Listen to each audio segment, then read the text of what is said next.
कहावत तो आपने सुनी ही होगी, आधा अधूरा ज्ञान घातक होता है। Half knowledge is dangerous. अब इसे ऐसे समझिए कि एक कॉमन ओपिनियन है, आप जितना चलेंगे, जितनी सीढ़ियां चढ़ेंगे, जॉइंट्स उतने मजबूत होंगे। लेकिन इससे जुड़ी जो जरूरी बात जाननी चाहिए मीनाक्षी, लोगों को वो जानते नहीं है। और वो ये कि चलना भले ही अच्छा हो, लेकिन हार्ड सरफेस पर चलना, सख्त सोल वाले फुटवेयर पहनना घुटनों के लिए नुकसानदायक है। इससे कार्टिलेज जल्दी खराब होते हैं क्योंकि वो घिसते हैं। और हाल ये है कि दिल्ली में इन दिनों नी पेन की शिकायत लेकर काफी यंगस्टर्स डॉक्टर्स के पास आ रहे हैं। 35 साल या उससे ऊपर का हर तीसरा शख्स इस बीमारी की गिरफ्त में है। ऑस्टियोआर्थराइटिस बच्चों और युवाओं के लिए भी बड़ी समस्या बनता जा रहा है। अमित, वैसे मीनाक्षी, एक बात बताइए कि हड्डियां तो स्टील से भी 6 गुना ज्यादा मजबूत होती हैं। जॉइंट्स में कुशन के कई लेयर होते हैं, तो फिर ये हार्ड सरफेस पर चलने से, सख्त सोल वाले जूते पहनकर दौड़ने से आखिर जोड़ों में दर्द क्यों होने लगता है? देखिए, कार्टिलेज का घिसना तो एक वजह है, लेकिन इसके साथ ही जोड़ों में दर्द और गठिया होने की बड़ी वजह है फिजिकल एक्टिविटी में कमी होना। इसके साथ साथ खराब लाइफस्टाइल, बिगड़ा हुआ खान पान भी इसमें एडिशन करता है।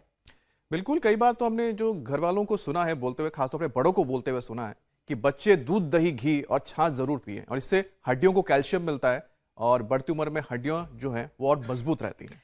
लेकिन आज कितने बच्चे और युवा में दूध, दही, घी, छाछ पीते हैं, खाते हैं?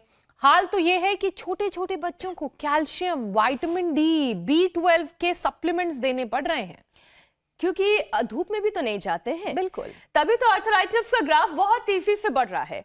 आपको बता दें, 3 साल में 12 करोड़ गठिया के मरीजों में वृद्धि हुई है, जो अगले 25 साल में 84 करोड़ से ज्यादा हो जाएंगे। और अगर ऐसी बात है मीनाक्षी, तो बिना वक्त बर्बाद किए हमें योग गुरु के पास ही चलना चाहिए, क्योंकि पूरी जानकारी और योग की इससे जो छुटकारा दिलाने के उपाय हैं वो तो स्वामी रामदेव भी हमें बताएंगे। स्वामी जी, बहुत बहुत स्वागत है आपका। प्रणाम। प्रणाम स्वामी जी, स्वागत है। सुप्रभात। बहुत बहुत प्रणाम आपको भी अमित जी, मीनाक्षी जी, ज्योत्सना जी। और ऐसे मेरी तरह उछलते रहना है 100 साल तक, तो रोज योग करो। और मैं देखो, न जूते न चप्पल, और हम तो सुबह सुबह एक तो जो है घास पर दौड़ लगाते हैं। जूते थोड़े से दौड़ते जूते में तो फिर थोड़े मुलायम वाले होते हैं, और हार्ड सरफेस पर पहले जो गांव के कच्चे रास्ते होते थे उनमें दौड़ा करते थे। आज भी जो रनिंग ट्रैक बनाते हैं ना दौड़ने के लिए, तो पीटी उषा जी मेरे से मिली थी 1 साल पहले। अभी भी वो तो हेल्दी है, लेकिन उन्होंने ऊट पटांग काम नहीं किए, खान पान को ठीक रखा, सात्विक जीवन जीती है। तो पहले गांव में कोई दौड़ता था ना, बोले पीटी उषा बनेगा। तो दौड़ने के भी तरीके हमारे ठीक होने चाहिए। और ताड़ासन, तिर्यक ताड़ासन, ये तो पूरी शरीर की स्ट्रेचिंग जो रोज करा देते हैं, और सूर्य नमस्कार कर सके तो बहुत अच्छी बात है। यहाँ पर भी हमारी काफ़ी बहनें हैं जो दौड़ रही हैं। बहनों में ये बात का प्रकोप कुछ ज़्यादा ही हो जाता है, हार्मोनल इम्बैलेंस, कार्टिलेज का घिसना, घुटने कमर का दर्द, बहुत पीड़ाएं सहती हैं। इस संसार को तो आगे बढ़ाती है। आज हम भी इस धरती पर पैदा हुए तो एक माँ की तपस्या होती है, उसके पीछे पूज्य माता गुलाब देवी। चलो, लेकिन इसमें दूसरों की जिंदगी पैदा करना, जीवन को फिर उसको संवारना, उसमें अपना ख्याल भूल जाती है। तो आज एक व्रत लेंगे, सुबह धूप में बैठेंगे 1 घंटा, धूप का एक्सपोजर, और वो भी मेरी तरह से कम कपड़ों के साथ। तो फिर विटामिन डी, B12, कैल्शियम और आयरन, कोई भी चीज की डेफिशिएंसी नहीं होगी। देखो, सूर्य नमस्कार तो रोज का अभ्यास हमारा।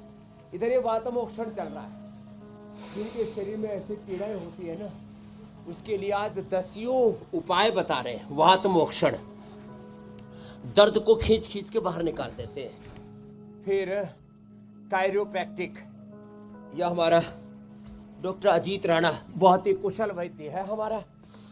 ये महीने में तो एक बार भी मुझे भी खींचतान करके बढ़िया कर देता है। पूरे शरीर की नस, नाड़ियाँ, हड्डी, पसली सब जो है उसको ठीक जगह से बैठा देता है। रोज रोज नहीं करना चाहिए।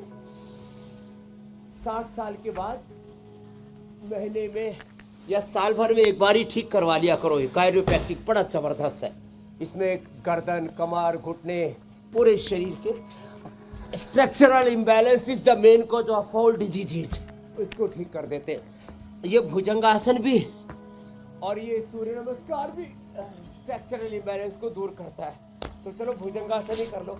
फिर देखो ये श्रृंगी रक्तमोक्षण, ये सींग है गाय के, वो लगाते। ये केवल पतंजलि में ही जिंदा है, किसी वर्ल्ड लेवल के इंस्टीट्यूट में बाकी नहीं मिलेगा आपको। ये हमने भारत की सारी विद्याओं को समेटा हुआ है। श्रृंगी चिकित्सा, लीज थेरापी, फिर ये बहुत ही जबरदस्त है जो पोटली मसाज है। पाउडर मसाज को बोलते हैं उद्वर्तन। फिर ये पोटली मसाज है, इसमें अमरबेल, धतूरा, भांग, आखा, निर्गुंडी, सहजना, ये सब, लहसुन, प्याज, ये सब को कूट के और उसकी पोटली बनाते हैं गरम गरम तेल में। इसको फिर सेक करके और फिर हाथ की कलाई एक अलग ढंग से चलती है। इसके अंदर बड़ा स्किल है। हाँ, अभी तो देखना थोड़े दिनों में जैसे नर्सेज बनने के लिए लोग जो है ना बड़े बड़े कॉलेजेस में इधर उधर पढ़ के फिर तैयार होते हैं। ये हम एक नई नर्सरी तैयार कर रहे हैं जी, जिसमें हम ये सारे पंचकर्मा षटकर्मा सिखाते। इधर ये हमारे नेचुरोपैथी के डॉक्टरों को एक्यूपंक्चर भी करवाते हैं, एक्यूपंक्चर, एक्यूप्रेशर, और एक बहुत ही जबरदस्त स्वामी जी थेरापी मुझे है। लगता है कि जिस तरह से आप मूलाधार संरक्षण स्वादिष्टान चक्र की गड़बड़ी से वात रोग, मणिपुर और हृदय चक्र की गड़बड़ी से पित्त रोग, और विशुद्धि चक्र और आज्य चक्र की गड़बड़ी से कफ रोग पैदा होता है जी, ऊपर के लिए नस्य, बीच के लिए कुंजर और नीचे के लिए बस्ती, एनिमा मेडिकेटेड बस्ती, वो बड़ी जबरदस्त है। और स्वामी जी मुझे लगता है कि ये वाकई पूरा में ये structure काबिले balance तारीफ आ बात जाएगा। है। और मुझे लगता है कि 33 आने वाली 33 पीढ़ी के वर्ष की लिए बात अच्छी हो जाएगी। स्वामी जी आप और आपकी जो संस्था है, जो हमारी जो पौराणिक पद्धतियां हैं, प्राचीन पद्धतियां हैं, जिससे कि आप सेहतमंद रह सकते हैं, जैसे कि आपने श्रृंगी चिकित्सा का जिक्र किया, ये संरक्षण जो आप कर रहे हैं स्वामी जी, वाकई में ये बहुत ही अनमोल है, बहुमूल्य चीज है। और ये पूरे मानव जाति के लिए कह सकते हैं कि एक प्रेरणा का स्रोत रहने वाला है आने वाले वक्त में। स्वामी जी, हार्ड सरफेस और सख्त सोल वाले फुटवेयर यानी जूते अगर गलत तरीके से एक्सरसाइज करें तो एड़ी और घुटनों को खराब कर देते हैं। अब यंग एज में लोगों को कार्टिलेज घिस जाने की दिक्कत हो रही है और इसमें दिल्ली एनसीआर की हालत सबसे खराब बताई जा रही है। 35 साल से ऊपर का हर तीसरा युवा जॉइंट पेन का प्रॉब्लम से ग्रस्त है। अब स्वामी जी आज फिर से योग सिखाने की जरूरत है, क्योंकि आर्थराइटिस का मरीज आसानी से योग ही कर सकता है और इसके जरिए अपने आप को ठीक कर सकता है।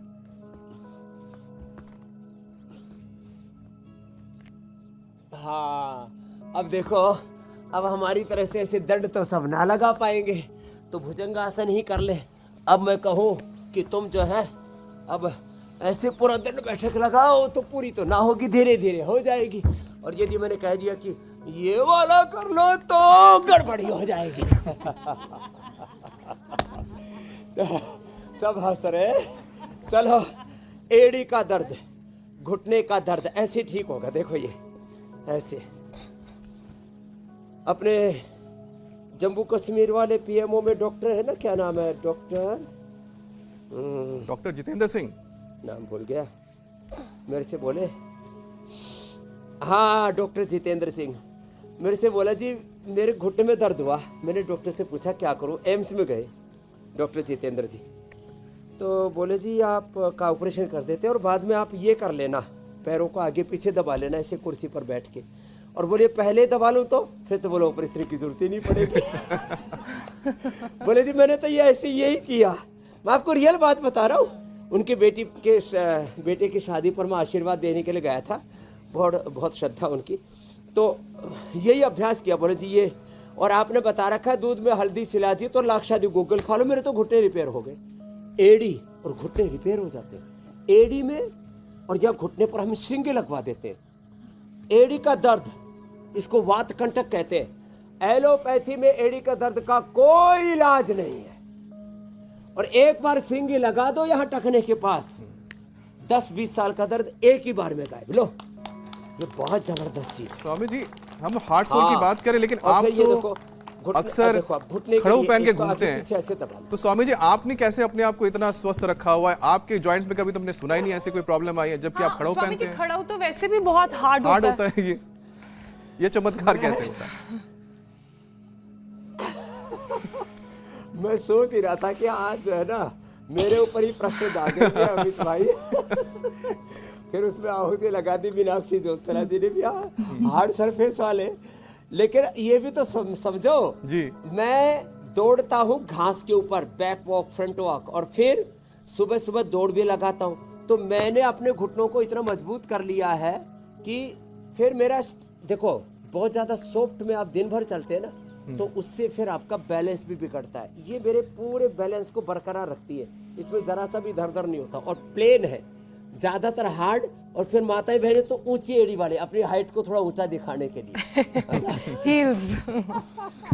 क्या हिल वाली, हिली वाली चप्पल। तो देखो, ये एक तो ये आगे पीछे दबाना, फिर घुटनों को ऐसे खींचना, ये घुटनों के लिए। तो ये घुटनों के लिए बताया स्वामी ऐसे, जी, फिर ये उल्टा लेट करके ऐसे, ये ऐसे, और घुटने के लिए फिर ऐसे बैठ करके ऐसे, ऐसे कुर्सी पर बैठ करके भी ऐसे ऐसे घुटने को हिला सकते हैं। जैसे उधर वो दीवार पर बैठे हैं ना, हाँ, बैठे बैठे माता जी उधर पीछे मछलियों को रोटी भी डाल रही है। ऐसे ऐसे ही हिला लिया करो, कुर्सी पर बैठ करके या दीवार पर बैठ करके। फिर एक और उपाय है, ऐसे ऐसे पैर को हिलाना। देखो ऐसे ऐसे ऐसे, ये ऐसे ऐसे ऐसे, है ना, यूं ऐसे ऐसे। और ये जो ये गोंद का लड्डू मेरे चरणों में गिर रहा है, बोले मेरी तरफ भी तो देख। तो अरे वाह, मछलियां खा रहे हैं खाना। ऐसे गोंद खाओ। मैंने बचपन में दूध बहुत पिया है, दूध, दही, छाछ, घी, उसी से बना हमारा शरीर। बाकी हमको ये ड्राई फ्रूट्स, ये फ्रूट्स, अलग अलग तरह की शाक सब्जियां, हम तो एक लौकी और गाजर ये घर में हुआ करती थी, और दूध, दही, छाछ खा के, बाजरे की रोटी खा के बड़े हुए, उससे हड्डियां जी एकदम फौला दी। स्वामी जी, क्योंकि तो हार्ड ये घुटनों सरफेस के पर लिए। चलना तो जॉइंट दूध, के लिए दही, बहुत छाछ, जैसे अमित आप बता घातक रहे है। थे जी। स्वामी जी, क्योंकि हार्ड जी। सरफेस पर चलना जी। जॉइंट्स के लिए कितना घातक है, आज हम इसकी बात कर रहे हैं। तो मेरे साथ एक हालिया एक्सपीरियंस हुआ, मुझे लगता है कि इसकी बात करना बहुत ज़रूरी है। मेरे पास एक डॉग है, तो वो लिम्प कर रहा था, लंगड़ा लंगड़ा के चल रहा था, थोड़ा सा उसके पैरों में मुझे लगा कि कुछ दिक्कत है। तो मैं उसे बड़े रिनाउंड वेटनरी डॉक्टर के पास लेकर गई, और उन्होंने उसे देखा और बताया कि उसको अर्थराइटिस की प्रॉब्लम है। तो मुझे एकदम से हैरानी हुई कि इंसानों में अर्थराइटिस की प्रॉब्लम तो होती है, लेकिन कुत्तों में कब से अर्थराइटिस की प्रॉब्लम होने लगी। तो मैंने उसका कारण समझने की कोशिश की। उन्होंने मुझे बताया कि डॉग्स जो हैं वो सोसाइटीज में रहते हैं, हार्ड सरफेस में ज्यादा रहते हैं, और 50% से ज्यादा ऐसे जानवर हैं जिनको इस तरह की परेशानी है या अर्थराइटिस की शुरुआत हो चुकी है। अब सोचिए, कुत्तों के साथ ये परेशानी हो रही है, हार्ड सरफेस में चलने से, रहने से, उनका चलना फिरना दौड़ना मुश्किल हो रहा है। तो इंसानों के लिए ये कितना खतरनाक है। और इंसानों का क्या हाल होगा। बिल्कुल, और हम तो ज्यादातर हार्ड सरफेस में रहते हैं, ये तो आज की फुटवेयर ऐसे ब्रेकिंग पहनते न्यूज हैं। है। ए बहनों, ज्योत्सना के कुत्ते को अर्थराइटिस हो गया।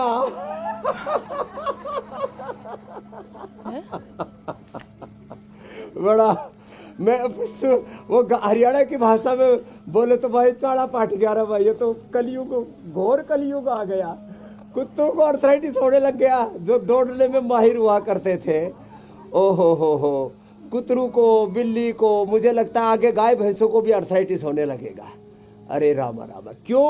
क्योंकि उनकी जो नैसर्गिक जीवन पद्धति है ना, उससे हमने उनको दूर कर दिया। गाय भैंस को पहले जो है ठाड़ में, कच्ची मिट्टी वाले में रखा करते थे, अब पके हुए जो है ना एकदम फर्श डाल के रखते हैं, स्वच्छता हाइजीन के चक्कर में। तो आपने कुतरू की बात की, जो डॉग्स है उनके अलावा हमारे जो एनिमल्स हैं घर के, चाहे वो गाय है, भैंस है, बफेलो है, काउस है, इनको भी अभी अर्थराइटिस होने लग गया है, उनको भी वात रोग होने लग गया है। सच्ची आपने ध्यान दिलाया। तो क्या करें, अपने जानवरों के लिए, जो भी एनिमल्स हम घर में रखते हैं, उनके लिए खुला आंगन, घास और कच्चा ठाण बोलते हैं गांव की भाषा में, उनके लिए मिट्टी वाले स्थान पर उनको रखना चाहिए, उससे फिर ये प्रॉब्लम नहीं होगी। और खुद को भी थोड़ा घर में ऐसा आंगन रखो जहाँ हम चल फिर सके। और गांव के लोगों के लिए तो ये बहुत अच्छी बात है कि वहाँ अभी भी कुछ कच्चे रास्ते हैं खेतों की ओर जो जाते हैं। अब कुछ लोग अरे अब विकास के चक्कर में बोले हमारे खेतों में भी पक्की सड़क जानी चाहिए। अरे भाई क्यों, अपने जो है ऊँट हैं, अपने बैल हैं, गाय है, भैंस है, उनको क्यों खराब करना चाहते हो? तो जो खेतों की तरफ रास्ते जाते हैं उनमें भाई प्रधानमंत्री सड़क योजना के तहत या ग्राम विकास के तहत विनाश मत करना। तो ये तो कबर के लिए बता रहा हूँ। 33 के 33 वाटर बराज में दिक्कत आ जाती है। ये जो मेरुदंड वाले अभ्यास है सारे वात रोगों से बचाने वाले। स्वामी जी, इससे पहले कि ये हम अभ्यास थोड़ा सा और आगे बढ़ें, फिर ये जो क्या हार्ड करें, सरफेस हल्दी, वाली बात मेथी, जो सूप, ज्योत्सना ने चुर्जान, छेड़ी है, अश्वगंधा। अब हम लोग भी अगर घर में बड़े बड़े आंगन बना भी लेते हैं, बल्कि गांव में भी मैं देख रही हूँ कि बड़े बड़े आंगन बन रहे हैं, तो वो भी सारे सीमेंटेड और टाइल्स वाले बन रहे हैं।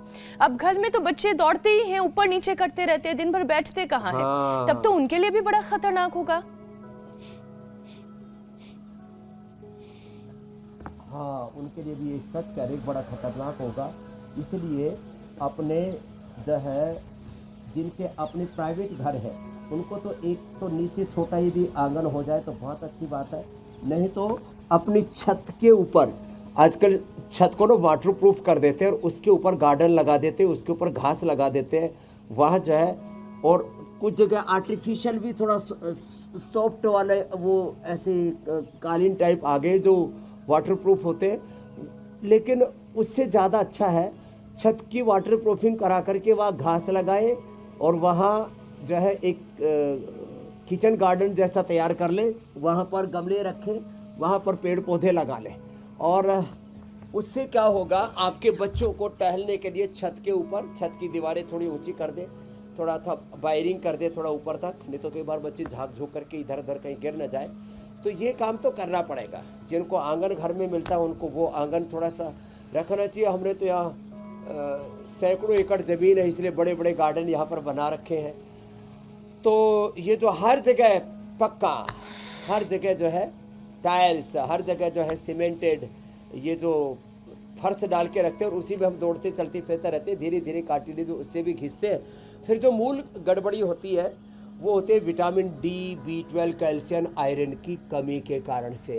अपने शरीर में फिर प्रोटीन की डेफिशिएंसी के कारण से 50 से लेकर के 80% लोगों में प्रोटीन की, कैल्शियम की, आयरन की, विटामिन डी, B12, इनकी डेफिशिएंसी रहती है। और ये डी, B12, कैल्शियम, आयरन और प्रोटीन की डेफिशिएंसी, इससे हमारे कार्टिलेज घिसने लगते हैं। तो प्रारंभ में तो वज्रासन भी नहीं हो पाता, पहले तो सुखासन में बैठ पाते, धीरे धीरे करके वज्रासन, पद्मासन भी होगा। और रोज किसी न किसी उसमें गोंद को 5 तरह से खाया जा सकता है। गोंद के लड्डू बना करके खाएं, गोंद को गाय के घी में, भैंस के घी में जैसे भी भून करके रख लो और उसको गर्म पानी में घोल के पी सकते हैं। मारवाड़ी लोग तो उसको जापा बोलते हैं, जापा। हाँ, जापे में बनाते हैं गोंद। और जापा लेडीज और जेंट्स दोनों पीते हैं। तो मैं वहां गया, बोले बाबा जी जापा पियोगे? मैंने कहा मैं कोई और है तो मेरे को जापा पिला रहे। बोले बाबा जी हमारे ये जो है ना, ये जो रखा है ना गोंद को भून करके पानी में घोल करके, दूध में घोल के पानी में घोल करके बर्फी बना करके, एलोवेरा की बर्फी बना लो, एलोवेरा की बर्फी मैंने कई बार बताया, दूध में, और ऊपर से इसमें ये गोंद डाल दो, ऊपर से आजकल तो बर्फी पर भी गोंद लगा देते हैं। वो गोंद जो है ना, दूध में, चाय में, कॉफी में, बर्फी में, लड्डू में, अरे अपना ऐसे ही हम तो देखो गोंद के ऐसे खाऊ हैं। हमको तो जैसे मखाना खाते हैं ना, मखाना और साबूदाना जैसे भून के खाते हैं ना, हम तो इसी में गोंद को भून करके और इसमें थोड़ा ड्राई फ्रूट मिला करके रख लेते हैं और उसी को चबाते कर होती है, बड़ा मजा आता है। हड्डियां बड़ी मजबूत हो जाती है इससे। 1 चम्मच गोंद बहुत है। हाँ, 100 ग्राम मत खाइयो जी। कभी स्वामी जी एक और विषय ले लेते हैं। एक दिन में 10 से 20 ग्राम गोंद बहुत होता है। जरूर। स्वामी जी आए दिन ऐसे रिसर्च आते हैं कि 2200 कदम हर दिन चलना जरूरी है। उससे कम चलने का मतलब यह है कि आप बीमारियों को न्योता दे रहे हैं। 2200 कदम चलेंगे तो 21% हार्ट अटैक का खतरा दूर हो जाएगा। लोग स्मार्ट वॉच पहनते हैं, स्मार्टफोन रखते हैं, उसमें बकायदा वो उनके स्टेप्स काउंट हो रहे होते हैं, ऐसे एप्लीकेशन रखते हैं। लेकिन अगर गलत तरीके से चलें तो दिल से पहले तो ऑस्टियोआर्थराइटिस का खतरा शुरू हो जाएगा। तो स्वामी जी, ये जो एक्स्ट्रा कुशन और ये जो कट कट की आवाज ये पैरों से ना आए, ल्यूब्रिकेंट बना रहे, इसके लिए क्या करना चाहिए? एक तो बैक वॉक भी किया करो। बैक वॉक आती है ना, एक तो मैंने उधर से इधर उल्टी चल के दिखाना। चलो ताई, ये मेरे लिए अंगूर लेकर के आई महाराष्ट्र से है। चलो ऐसे यहाँ से उधर पीछे की तरफ चलो, पीछे बैक वॉक। बैक मतलब पीछे की तरफ। और देखो देखो देखो एक्सीडेंट हो गया। चलो पीछे की तरफ जाओ, उधर उधर उधर, और पीछे दीवार से मत टकराना।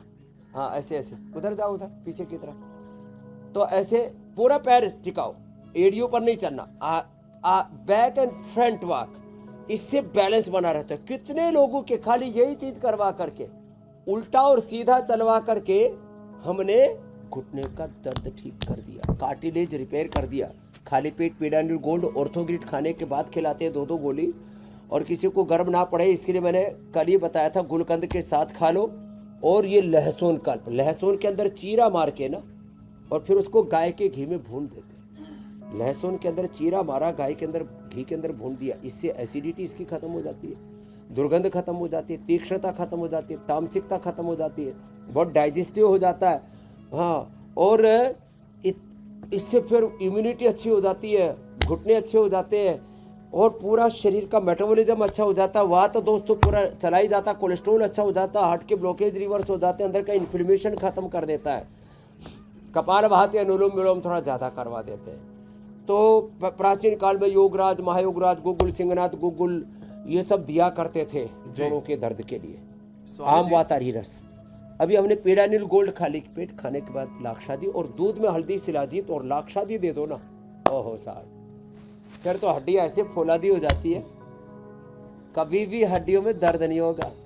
अब जैसे हमारी हड्डियाँ एकदम फौलादी है, एकदम पक्की वाली पूरे शरीर की है ना ये।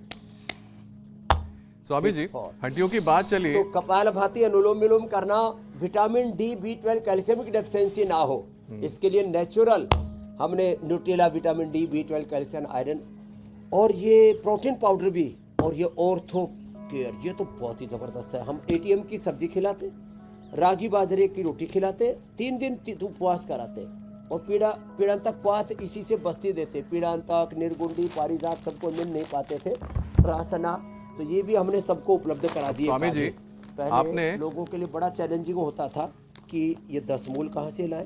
जी मेरे भाई, क्योंकि आपने इतने उपाय बता दिए, क्योंकि ये जो आप उपाय बता रहे हैं, इन्हीं समस्याओं को आपके सामने हम और भी लेकर आ रहे हैं। और मुझे याद है कि जब मैं छोटा था तो घर में हमेशा बोला जाता था कि दूध पियो, दूध पियो। स्वामी जी, करीब 12 साल का मैं होऊंगा या 13 साल का, तब जाके मुझे दूध पीना अच्छा लगा। उससे पहले तो ऐसा लगता था कि जैसे कोई जबरदस्ती जहर पिला रहा है। अब लेकिन अब दूध ना पीने की वजह से उसकी क्या खामियाजा भुगतना पड़ता हम सब जानते हैं। नहीं, मैं तो अमित ये कह रही हूँ, आजकल कई लोग ये कहते हैं कि दूध में तो उतना कैल्शियम होता ही नहीं है जितना कैल्शियम हमारी बोन्स को जरूरत होती है। दूध जी जी, बात पूरी कर लें। हाँ, क्योंकि स्वामी जी, जो कैल्शियम होता है हड्डियों के लिए बहुत जरूरी होती है, और दूध से ही हमें वो मिलता है, दूध दही से। अब हड्डियां जिससे मजबूत रहे, लेकिन अब तो ये होता है कि छोटे छोटे बच्चे, जैसे कि मीनाक्षी भी जिक्र कर रही थी, calcium, vitamin D, vitamin B12 इसके सप्लीमेंट देने पड़ रहे हैं उनको, और इससे जो रूमेटाइटिस आर्थराइटिस है वो बढ़ता जाता है। और स्वामी जी, इसके वजह से ही जरा समझाइए कि आखिरकार ये जो समस्या है रूमेटाइड आर्थराइटिस वो क्यों होता है, और इससे बचने के क्या उपाय है, और बच्चे इसमें किस तरह से घेरे में आ रहे हैं। ये दोनों ही बताते हैं। एक तो मैंने उधर देखा, वो माता के यहाँ जो लीच लगी हुई हो तो पूरा माल पी पी करके और तगड़ी तगड़ी हो गई। अब इसके ऊपर वो डाल दो, थोड़ा हल्दी डाल दो, ये छोड़ देंगे, खींच के नहीं निकाला जाता लीच को, उसके मुंह के ऊपर हल्दी डाल देंगे, और जैसे उसके मुंह पे हल्दी डालेंगे, पूरा कटोरी उधर ही उठा के ले आओ बेटा, और उसके मुंह के ऊपर हल्दी डालते तो अपने आप छोड़ देती है, और बाद में उसको हल्दी में डालते तो वॉमिटिंग कर देती है। हाँ, फिर ये लीच दोबारा भी प्रयोग में ले सकते हैं। जो स्वस्थ व्यक्ति है उनकी लीच प्रयोग में लेते हैं, जिनको कोई संक्रामक रोग होते हैं ना लीच के हल्दी लगाई, नीचे गिर गई, टपक टपक गई फिर भाभी हल्दी लगा देते हैं तो वहाँ फिर घाव भी नहीं होता, लगती है तो ऐसे लगती है चींटी जैसी। खैर, तो ये जहाँ भी दर्द होता है उसके लिए लीच चिकित्सा, उसके लिए श्रृंगी, उसके लिए पोटनी मसाज, उसके लिए एक्यूपंक्चर, उसके लिए एक्यूप्रेशर, उसके लिए वात मोक्षण, रक्त मोक्षण, ये जो, और इधर से जो है हमारे डॉक्टर अजीत राणा जी जो कार्डियोप्रैक्टिक में भी लगे हुए, ये सूक्ष्म व्यायाम जो मैं बता रहा हूँ ये करें। और अब देखो, शाकाहारियों के लिए विटामिन डी, B12, कैल्शियम का स्रोत क्या है? उनके लिए स्रोत है, शाकाहारियों के लिए धूप में बैठे और दूध दही छाछ का प्रयोग करें। ये अलग बात है कि जब बहुत ज़्यादा अर्थराइटिस बढ़ जाता है तो दही छाछ बंद कर देते हैं, दूध पिलाते हैं। छाछ खट्टी होती है तो यूरिक एसिड, ESR, RA उससे बढ़ जाता है, इसलिए बंद कराते हैं। खैर, तो शाकाहारियों के लिए विटामिन B12 का, कैल्शियम का सबसे अच्छा स्रोत है, और प्रोटीन का दूध दही छाछ। और B12 के लिए सबसे अच्छा है सिंघाड़ा, चौलाई और रागी, बाजरा, जवार, मकई का आटा, हाँ, मिलेट्स जिसको बोलते हैं ना। और इससे सबसे ज़्यादा इसमें विटामिन B12, कैल्शियम, आयरन आदि सब होते हैं इसमें मिलेट्स के अंदर। प्रोटीन भी पूरा होता है मिलेट्स के अंदर। और थोड़ा सा चना और मिला दें। आज हम चने का शेक बताने वाले हैं, चना और ड्राई फ्रूट का high protein shake. High protein diet देते हैं ना कई बार जब अर्थराइटिस हो जाता है तो, और ये जिनको रेडीमेड चाहिए तो हम ये ऑर्थो केयर देते हैं। खैर, तो स्वामी जी, शाकाहारियों के लिए एक तो धूप में बैठे विटामिन डी की डेफिशिएंसी नहीं होगी। न्यूट्रिला विटामिन डी, B12 आदि भी हमने नेचुरल बाय फर्मेंटेड वो भी उपलब्ध करा रखे, लेकिन उसकी जरूरत नहीं पड़नी चाहिए। जो भी हम चाहे सिंथेटिक ले या नेचुरल विटामिन ले, इनकी जरूरत ही नहीं पड़नी चाहिए। इसलिए हमने बताया होम रेमेडी। बिल्कुल जी, मेरी बहन कुछ कह रही थी। इन होम रेमेडीज को अपनाकर अपना डाइट अच्छा करके आर्टिफिशियल सिंथेटिक विटामिन से बचा जा सकता है, क्योंकि आज पूरी जो जद्दोजहद है वो हड्डियों को, जॉइंट्स को मजबूत बनाने के लिए हो रही है। तो जो मैं अगला विषय लेने जा रही हूँ वो भी बड़ा महत्वपूर्ण है। स्वामी जी, कहा तो ये जाता है बोन के लिहाज से कि स्टील से भी 6 गुना ज्यादा मजबूत होती हैं हमारी हड्डियां। तो जड़ों में कुशन की भी कई लेयर्स होती हैं। जांघ की हड्डी खासकर अगर बात की जाए तो सबसे मजबूत हड्डी होती है ये पूरे शरीर की, लेकिन इसके बाद भी स्वामी जी हड्डियां टूटने लगती हैं। तो कई बार इसकी वजह लाइफस्टाइल चेंजेस भी होते हैं, लाइफस्टाइल डिसऑर्डर्स भी होते हैं जिनसे बीमारियां लग जाती हैं, मोटापा, थायराइड, शुगर जैसी।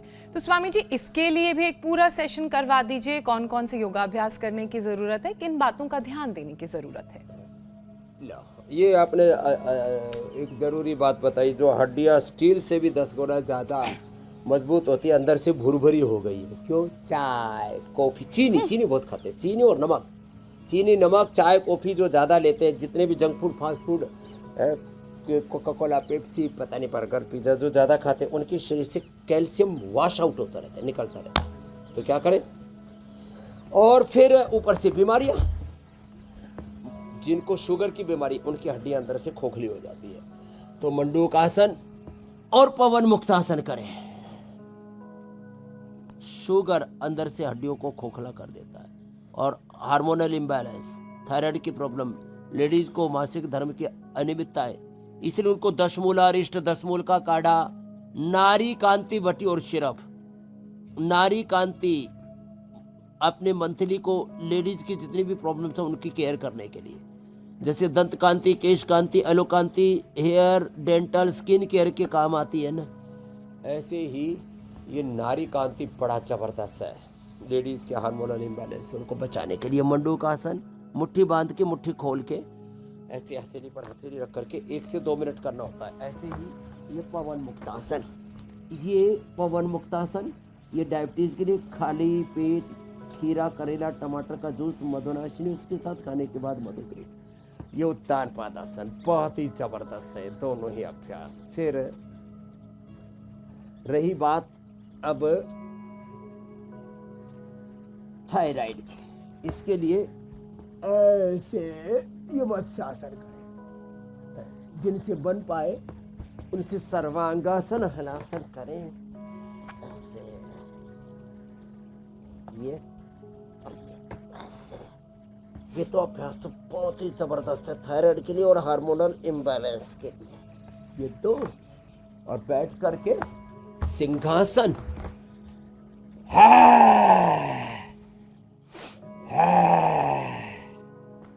और एक ऊंचाई,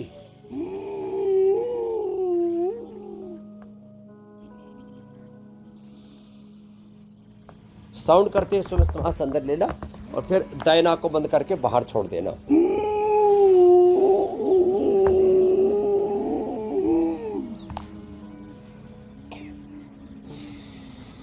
और कपालभाति करते समय पॉइंट दबाना। इससे थायराइड 100% अच्छा हो जाता है। थायराइड के कारण से हड्डियां अंदर से खोखली हो जाती है, आंखें बाहर आ जाती है, शरीर का बैलेंस बिगड़ने लगता है, स्ट्रक्चरल इम्बैलेंस हो जाता है। हार्मोनल इम्बैलेंस के कारण से, लेडीज के मासिक धर्म के कारण से और डायबिटीज के कारण से, लो इम्यूनिटी, इसके लिए फिर इम्यूनोग्रिड देते हैं। अश्वगंधा या अश्वशिला शिलाजीत दे देते हैं। ये इम्यूनोग्रिड, अश्वगंधा, शिलाजीत, अश्वशिला, इनमें से कोई भी एक चीज लेते रहना चाहिए। और जो ज़्यादा ही कमज़ोर हो गए ना, उनको ये स्वर्ण शिलाजीत लेना चाहिए। लेकिन जो पहले से ही ख्याल रखेंगे, अब उम्र बताइए कितनी उम्र हो गई? 59। अब घोड़े इसके ठीक है, क्या नाम है? ये मंगलताई, ये पूरी मंगल भवन मंगलहारी है। और ये शिलाजीत लेडीज भी ले सकती है। बस जब पीरियड चालू होता है ना, उस समय कभी किसी किसी को गर्म पड़ जाता है, लेकिन जिनकी वात और कफ की प्रकृति है वो भी ले सकती है। और ये तो स्वर्णताई है, स्वर्ण जैसी रहेगी। स्वर्ण शिलाजीत इसको गिफ्ट दे दी। एक एक खाते रहो, घोड़े की तरह, हिरण की तरह दौड़ते रहोगे, कभी भी कार्टिलेज आदि नहीं घिसेंगे। ये अश्वशिला, शिलाजीत, अश्वगंधा। और इम्यूनिटी डाउन होने से भी पूरा शरीर अंदर से क्षत विक्षत हो जाता है, जर्जरित हो जाता है, टूट फूट होती रहती है। तो इम्यूनोग्रिड और ये अनुलोम विलोम और कपालभाति, ये तो दो प्राणायाम तो कभी नहीं छोड़ना जी। इनको तो नियमित रूप से करना है मेरी बहन ज्योत्सना जी। बिल्कुल स्वामी जी, जल्दी जल्दी 2-3 और टॉपिक ले लेते हैं और प्राणायाम तो हम साथ साथ करते ही चलेंगे। Swami ji, modern medical science में तो अर्थराइटिस का दर्द बढ़ने पर पेन किलर दे दिया जाता है, लेकिन आयुर्वेद में इसके लिए कोई इंस्टेंट इलाज है जिससे तुरंत दर्द में थोड़ा आराम मिलने लगे? एलोपैथी में, मॉडर्न मेडिकल साइंस में जो पेन किलर देते हैं, फिर उस बाद में स्टीरॉयड देते हैं और उससे खतरनाक बायोलॉजिकल देते हैं, वो तो पूरे शरीर के लिए, लाइफ के लिए डिजास्टर है। पूरा शरीर में उपद्रव हो जाता है। लंबे समय तक पेन किलर लेने से पेट खराब होता है, लिवर खराब होता है, फिर किडनियाँ खराब होती है। फिर ये तो स्टीरॉयड तो हमारी आंखों को खा जाता है, डायबिटीज कर देता है, हड्डियों को अंदर से खोखला कर देता है। लोग दर्द के लिए स्टीरॉयड दिया और अंदर से हड्डियां खोखली दीमक की तरह खा जाता है, चाट जाता है अंदर से। और बायोलॉजिकल पूरी आपकी जो काइनेटिक एनर्जी है, जो आपकी जीवनीय शक्ति, ऊर्जा है, और उसी के क्षय होने से सब रोग होते हैं, उसको खत्म कर देता है। एलोपैथी के पेन किलर से ज्यादा ताकतवर है लहसुन और ये पीड़ा नील गोल्ड। हल्दी, मेथी, सौंठ घर में ले लो। लहसुन में, हल्दी में, सहजना में, शिलाजीत में, गुग्गल में नेचुरल, उसमें स्टीरॉयड होता है, नेचुरल स्टीरॉयड लो, बायो स्टीरॉयड। तो उस फिर दूसरा स्टीरॉयड, मैंने कहा पेन किलर हमारे पास नेचुरल है, और ये अश्वगंधा, शिलाजीत सब ये पेन किलर का जी। काम करते हैं। और स्वामी जी, एक और पेन किलर विषय का भी है, काम अगर हमने करते हैं। कार्यक्रम में शामिल नहीं और किया स्टीरॉयड का भी विकल्प है तो ये बायोलॉजिकल कार्यक्रम की। अधूरा रह जाएगा। वो है कि खराब पाचन की वजह से भी क्या हड्डियों में दर्द होता है? क्योंकि लोग ये कहते हैं कि गैस एसिडिटी बढ़ने की वजह से गठिया बढ़ता है। लोग क्या कहते हैं? हम इस कार्यक्रम में खूब बार चर्चा कर चुके हैं स्वामी जी। हाँ, एकदम ठीक कह रहे हैं आप। पाचन तंत्र गड़बड़ होगा तो सारे शरीर के पोषक तत्व तो आंतों से, लीवर से ही जाते हैं ना। 32 फीट की आंत और लगभग ये 1.5 किलो का हमारा लीवर, यदि ये स्वस्थ नहीं होगा तो शरीर को पोषण नहीं मिलेगा। इसके लिए कपालभाति, इसके लिए मंडूकासन, योग मुद्रासन, पवन मुक्तासन, वक्रासन, गोमुखासन, ये बहुत जरूरी है।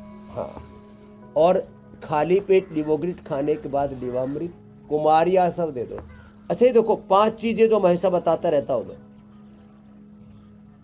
गिलोय और ये एलोवेरा, निर्गुंडी, पारिजात और सहजना, 5 चीजों का जूस पिलाओ। और एलोवेरा 100 ग्राम, उसमें 10 ग्राम कच्ची हल्दी, 10 से 20 ग्राम, और ये मेथी अंकुरित ये भी डाल दो उसमें। राजस्थान में तो अकेला एलोवेरा, अकेला हल्दी, अकेले मेथी की भी सब्जी बनाते हैं। तो मेथी को भिगो दो ना, 2 दिन भिगो के रख दो, बहुत अच्छी बनती है पानी स्वामी फेंक जी दो, हल्दी वाली इसकी सब्जी कड़वाहट तो। दूर हो जाती है और इसके गुण पूरे भरपूर रहते हैं। तो ये एटीएम की सब्जी बहुत जबरदस्त है इसके लिए, और पाचन भी अच्छा हो जाएगा उससे। एलोवेरा, टर्मरिक और मेथी से पाचन भी अच्छा हो जाएगा और ये अर्थराइटिस भी ठीक हो जाएगा। बस दही, छाछ, नींबू, अचार, टमाटर ये नहीं खाना। अच्छा स्वामी जी, आजकल तो डॉक्टर और कम तेल घी प्राणायाम खाने में की भी भी सलाह करना, देते हैं, इसको लेकिन करना आप हमेशा ये कहते हैं कि अगर रोज 2 चम्मच घी खाया जाए तो ये हेल्थ के लिए बहुत अच्छा है। तो स्वामी जी, वेजिटेबल ऑयल को भी क्या बदल कर खाना चाहिए? नारियल का तेल या तिल का तेल जी। हाँ, तो देखो जिनको भी अर्थराइटिस है कोशिश करें वो तिल का तेल, नारियल का तेल ही और इसका सरसों का तेल, नारियल का तेल, जितने भी natural oil, virgin oil, extra virgin oil, इनका प्रयोग करना चाहिए। रिफाइंड ऑयल का प्रयोग नहीं करना चाहिए। और कोशिश करें तिल का तेल सबसे बेस्ट है अर्थराइटिस के लिए। तिल का तेल ही खाएं, तिल का तेल से मालिश करें। 1-2 चम्मच तिल का तेल या नारियल का तेल या गाय का घी ये रख, ये खाली पेट खा लिया तो आपका काम पूरा हो गया। 1-2 चम्मच खा लो, जिंदगी भर शरीर पर ग्लो रहेगा। हड्डियां और मांसपेशियां, पूरे मसल्स, सब कुछ और अंदर से बोले गिरीस कम हो गई है ना, और इन्फ्लेमेशन हो गया तो अंदर की बोला हड्डियों की गिरीस कम हो गई। तो आप 1-2 चम्मच गाय का घी खाली पेट खाना, और उसको पचाने के लिए कपालभाति भी करना, सारी कभी ग्रीसिंग खा ठीक खा हो करके, जाएगी। और पता फिर लगे लोग यही ग्रीस ला के फैट स्वामी इकट्ठा जी करते रहो। मलने लगे घुटनों में। शरीर में जाना चाहिए, डिस्ट्रीब्यूट होना चाहिए ठीक से। अच्छा स्वामी जी, ये आप प्राणायाम का भी एक सेशन शुरू कर दीजिए, क्योंकि मीनाक्षी और ज्योत्सना तो लगातार इसी तरह से प्राणायाम और मैं कह सकता हूँ कठिन योगा कर लेते हैं, लेकिन कुछ ऐसे भी तो लोग हैं जिनके लिए ये बहुत दिक्कत हो जाती है कि वो प्राणायाम के जरिए अपने आप को ठीक कर सकते हैं। लेकिन स्वामी जी, उससे पहले हम ये भी बताते हैं, सूक्ष्म व्यायाम और प्राणायाम से ही अर्थराइटिस को पूरी मात दी जा सकती है। 5 मिनट भस्त्रिका। और स्वामी जी साथ में ये भी मैं बता देता हूँ कल किस टॉपिक पे आप बात करेंगे। तो गर्मी में बढ़ेगी प्रोस्टेट की दिक्कत, किस नेचुरल उपाय से मिलेगी राहत? यूरिन में ब्लॉकेज, दर्द, सूजन कैसे दूर करें यूटीआई की प्रॉब्लम? मुश्किल में आयुर्वेद दिलाए आराम, योग गुरु से जानिए संपूर्ण समाधान। कल सुबह 7:56 पर इंडिया टीवी के साथ जुड़िए और जोड़ों को मजबूत बनाने के साथ साथ आर्थराइटिस को ठीक करने के लिए तमाम उपाय भी जानिए।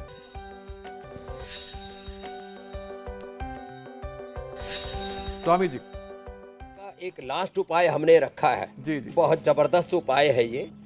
एक तो ये जो खजूर है ना, हमने कई तरह के खजूर देश के लोगों को बहुत सस्ते में उपलब्ध करा दिए। खजूर का ये डेट सिरप भी उपलब्ध करा दिया। अच्छा, अब प्रोटीन ये बेसिक रिक्वायरमेंट है, नहीं तो कार्टिलेज घिसेंगे, हड्डियां कमजोर पड़ेंगी। सब चीजों के लिए प्रोटीन जो है हर पूरे शरीर के ढांचे का, कंकाल तंत्र जिसको बोलते हैं स्केलेटन सिस्टम, उसका ढांचे का मूल आधार है। तो हड्डियों को, मांसपेशियों को, पूरे शरीर को मजबूत बनाने के लिए एक तो ये जो है दूध है, और इस दूध में क्या क्या डालें? एक आदमी के हिसाब से 3 से 5 ये बादाम, 3 से 5 बादाम, उसको थोड़ा सा ऐसे डाल दिया, और थोड़ा अखरोट। या अखरोट ना, इसकी शेप भी जोड़ों जैसी है, घुटने जैसी है इसका ना, जैसे घुटने की कपाली होती है ना, ऐसे ये अखरोट। फिर इसमें थोड़ा सा ये 1 मुट्ठी भर चना एक आदमी के लिए पर्याप्त है, ये चना, और थोड़ी किशमिश इसको डाल दिया, और खजूर। तो मीठा की भी जरूरत नहीं पड़ेगी। फिर इसके अंदर आपको ये पतंजलि हनी मिलाने की जरूरत नहीं पड़ेगी, हनी। और ये हम ये जैगरी पाउडर भी उपलब्ध कराते हैं, मधुरम भी, गुड़ शक्कर भी उपलब्ध कराते हैं, इसकी जरूरत नहीं पड़ेगी।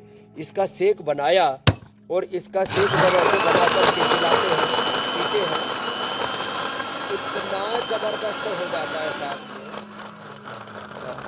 तो डॉक्टर अजीत राणा इधर आ, तूने बहुत मेहनत की है। हाँ। तो ये ऐसे जो इसको बना करके पी लेते हैं ना, अब तो स्वामी जी वैसे भी होली आने वाली है, अच्छी अच्छी वाली ठंडाई आप बनाना सिखाएंगे। आज के लिए स्वामी जी हमें इजाजत दें, कल फिर आपसे मुलाकात होगी। शुक्रिया स्वामी जी, धन्यवाद प्रणाम। स्वामी जी। बहुत बहुत धन्यवाद, बहुत बहुत प्रणाम।